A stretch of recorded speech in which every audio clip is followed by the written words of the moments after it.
Y'all come on into Miss Dana's kitchen.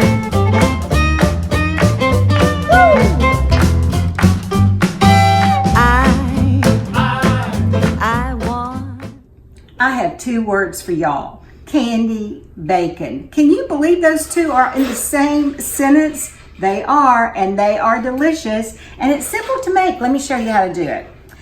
I've just washed my hands, so y'all will know that, because I really like to do this next step with my fingers, but I'll show you how to do it with a spoon too.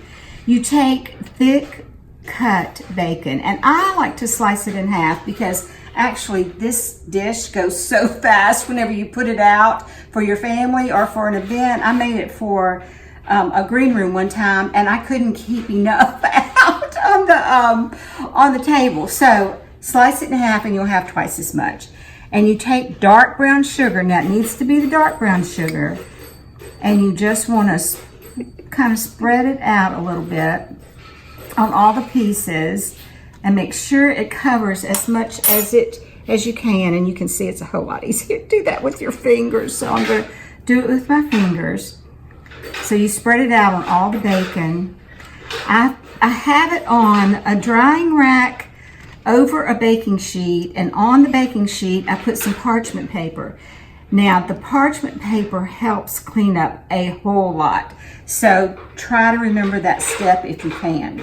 So here's what the bacon looks like. I'll finish it, but whenever you put it in the oven, it's got the bacon and this beautiful brown sugar, and then you bake it. Put it on 400 and then bake it for about 8 minutes, and then always check it to make sure there's not too much grease in the bottom of the pan, so that you might need to drain it a little bit, but check it, put it back in, and then cook it for about 8 more minutes until it's crispy.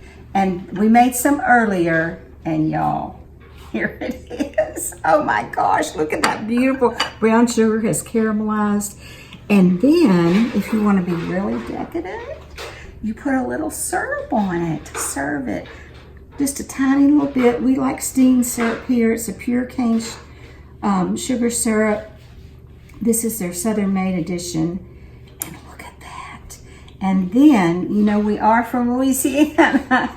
Put just a pinch of cayenne pepper. And just a pinch, because you don't want to overload it. But was that overloaded? I'd say that's more than a pinch, but okay. Well, it was just this little bit. yeah. So anyway, you just put a pinch of cayenne pepper on it, and you serve it. And I'm just telling you, people just go wild over it. I'm gonna just have to taste it. I bet Charlene wants to taste it too. Oh my gosh, y'all!